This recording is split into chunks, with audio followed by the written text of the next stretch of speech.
Barry, the main character of the bee movie, is little as a bee and also belittled.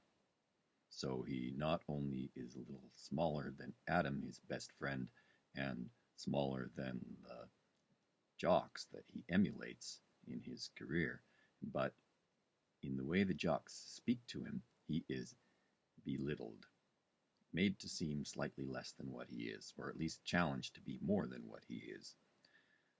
They say, "Are you be enough?"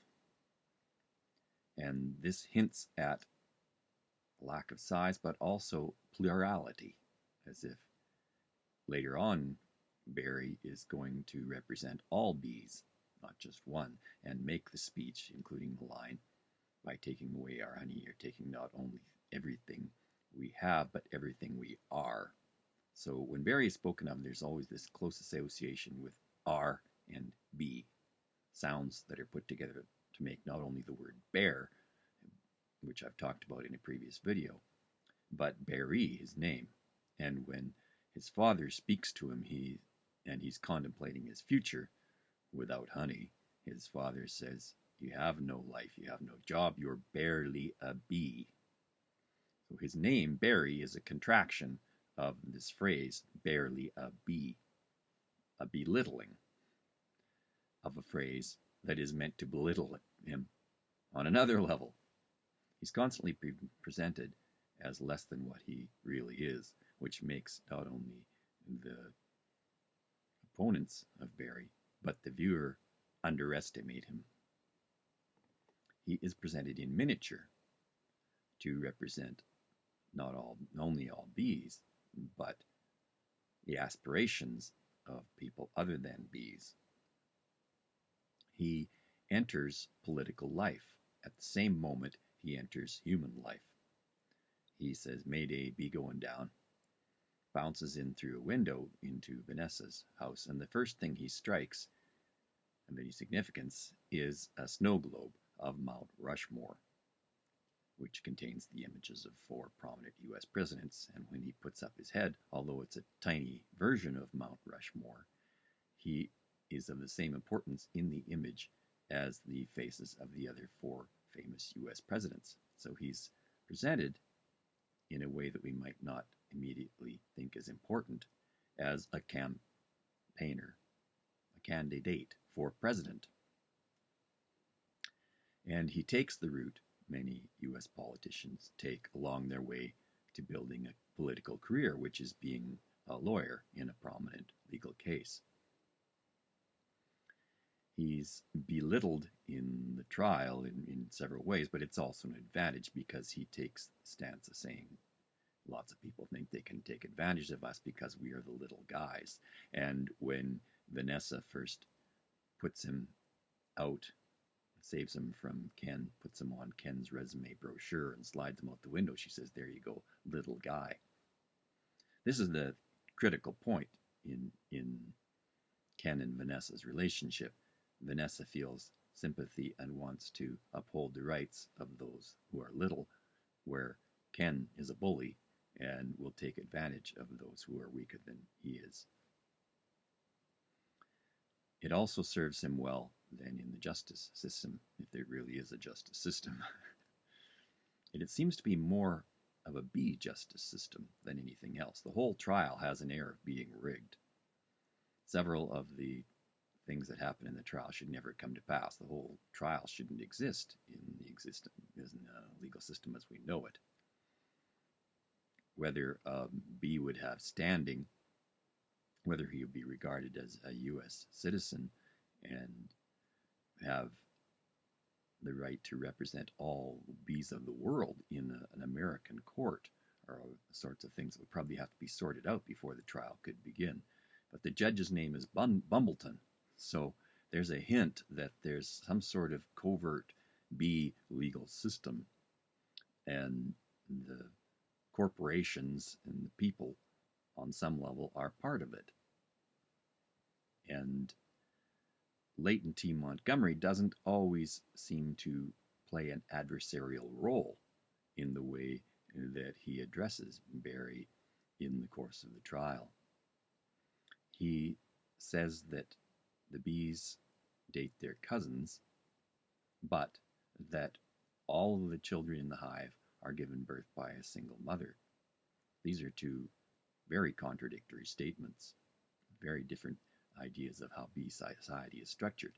And if Leighton is an outsider and no bee has ever talked, and he has heard of the existence of this talking bee only in the last few days, he shouldn't know that bees within their hive refer to each other as cousins. There'd be no biological reason why he would suspect this is true, because bees are genetically all brothers, sisters, half-brothers, and half-sisters of the same parent. And there's a vastly different power dynamic if your brother or sister, all mostly daughters of one queen, because there'd be an enormous sibling rivalry. You have tens of thousands of bees in one hive competing for the attentions of a single parent. It's a single parent community with thousands and thousands of children who are all trying to do their best for the queen.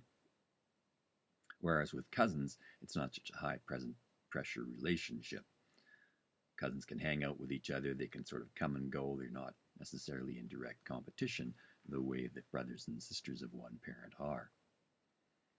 So the bees refer to each other as cousins, and it's another way that's associated with U.S. presidents. Some studies have been done in the last few years where people have looked into how the U.S. presidents are related.